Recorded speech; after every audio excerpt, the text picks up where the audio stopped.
Radio Rebelde. Facebook Rebelde Jujuy. Radio Rebelde 91.9 MHz. FM Estéreo.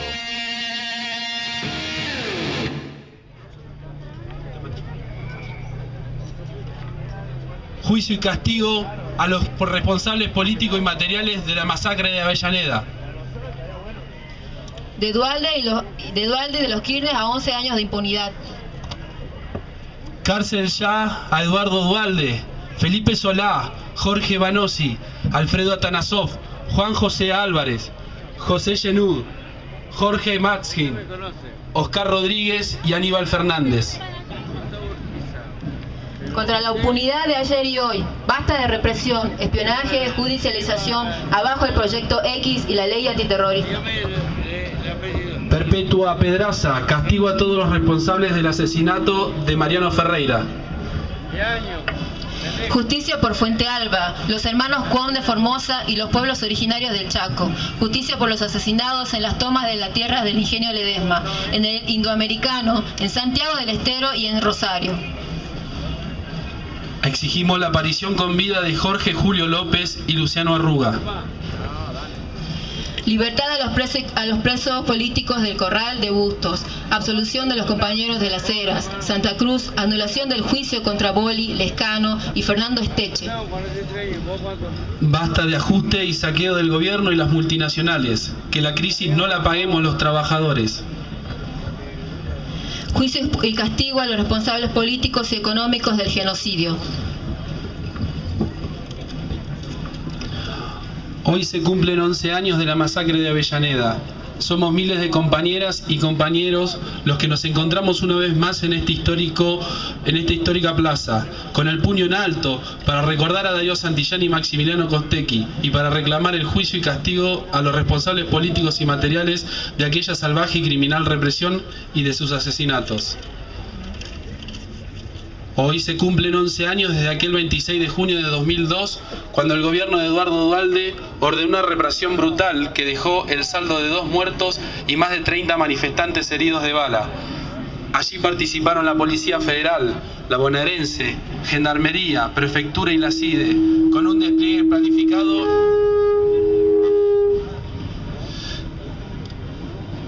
planificado y carta blanca para matar. La masacre de Avellaneda pretendió escarmentar a la movilización popular que se desarrollaba en el contexto de la crisis capitalista y de la rebelión de diciembre de 2001, contra los gobiernos de desocupación masiva, la flexibilización laboral, las privatizaciones, la destrucción de la salud y las educaciones públicas. La decisión política de Duhalde fue fogoneada por los organismos internacionales, los gobernadores justicialistas y radicales y las cámaras empresarias, AEA, UIA, Sociedad Rural Argentina y ADEVA.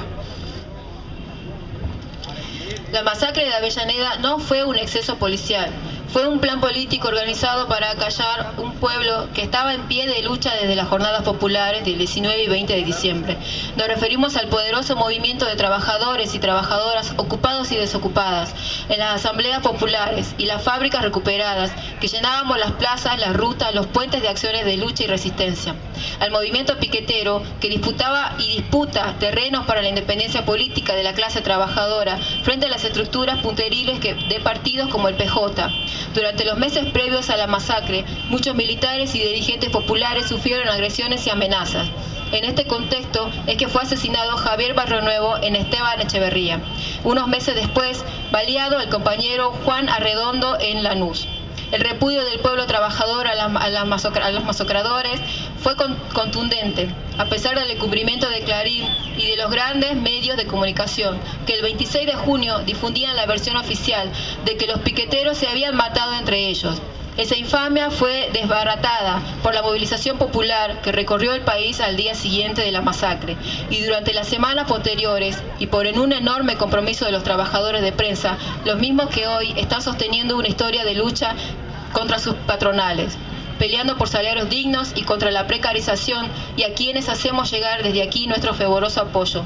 Fueron esas movilizaciones, decíamos, las que obligaron a Duhalde y al máximo responsable político de la masacre a adelantar su salida del gobierno, y las que luego arrancaron las condenas a prisión perpetua para dos de los autores materiales, el comisario Alfredo Fanciotti y el cabo Alejandro Acosta, y penas menores para otros policías. Estos personajes siguen perteneciendo al establishment político, ya sea dentro del oficialismo acá como en la oposición. Otros, como Carlos Soria, que estaba a cargo de la CIDE en aquel entonces y luego fue gobernador de la provincia de Río Negro por el Frente para la Victoria, murieron en la impunidad.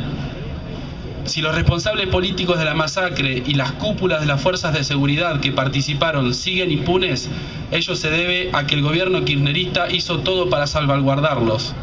El gobierno jamás accedió al reclamo de la apertura de los archivos de la CIDE y mantuvo intacto el aparato de la policía bonaerense. Lo que sí intentó, en cambio, fue neutralizar las denuncias de las compañeras, compañeros y familiares de Darío y Maxi, prometiendo supuestas investigaciones que nunca existieron, bajo la condición de que abandonáramos la movilización en la calle y nuestra independencia. Fue justamente un juez nombrado a dedo por Néstor Kirchner, Ariel Lijo, quien ordenó archivar la causa federal iniciada en el 2002 para investigar las responsabilidades políticas de la masacre. Nunca solicitó los cruces de llamadas entre los funcionarios dualdistas y las autoridades policiales y de seguridad, antes, durante y posteriores a la represión del 26 de junio del 2002. El gobierno kirchnerista ha sido el garante de la impunidad durante estos 11 años. Esto confirma que la masacre de Avellaneda fue una verdadera decisión de Estado. Por eso repudiamos la manipulación de la figura de nuestros mártires que, con fines electoralistas y demagógicos, practican ahora el oficialismo y sus alcahuetes. Venimos a esta plaza para reclamar el juicio y castigo a todos los responsables políticos y materiales de la masacre de Avellaneda, porque la impunidad de sus mentores es el producto de las alianzas y protecciones entre los poderosos de siempre, que se cubren las espaldas mientras reprimen, asesinan y encarcelan al pueblo con la complicidad de los grandes medios, tanto opositores como oficialistas. Pero así como en la movilización popular logramos la condena de numerosos represores por el genocidio de la última dictadura militar y la de que José Pedraza por el crimen de Mariano Ferreira, estamos convencidos de que con la movilización también lograremos el castigo a los responsables de los asesinatos de Darío y Maxi. Hoy, a 11 años de su asesinato, Darío y Maxi siguen siendo la expresión viva de esa juventud rebelde y combativa que se fogueó en la lucha y piquetes y puebladas contra el menemismo, contra la alianza de la Rúa y de Cacho Álvarez, contra Duhalde.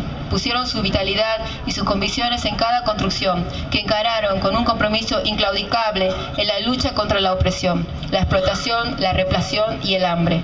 Esa llama está viva en miles y miles de jóvenes que militamos día a día en los barrios, en las escuelas, en la universidad, en la juventud trabajadora, la que se organiza en fábricas y talleres contra la superexplotación y la precarización laboral, y es enemiga irreconciliable de la burocracia sindical. Darío y Maxi son la contracara de las agrupaciones construidas desde arriba, con los recursos del Estado y el abrigo del poder de turno, que mantienen su jefe rodeado de lujos y privilegios. Luego de una década de gobierno K, la mitad de la clase trabajadora está precarizada y sin derechos laborales, y centenares de miles aún revisten en las filas de la desocupación. Por eso decimos que Darío y Maxi siguen vivos en cada lucha de nuestras organizaciones, en cada joven que se suma a la lucha, en cada compañera que se rebela contra el sometimiento, en cada trabajador o trabajadora, ocupado o desocupada que se organizan para defender sus derechos.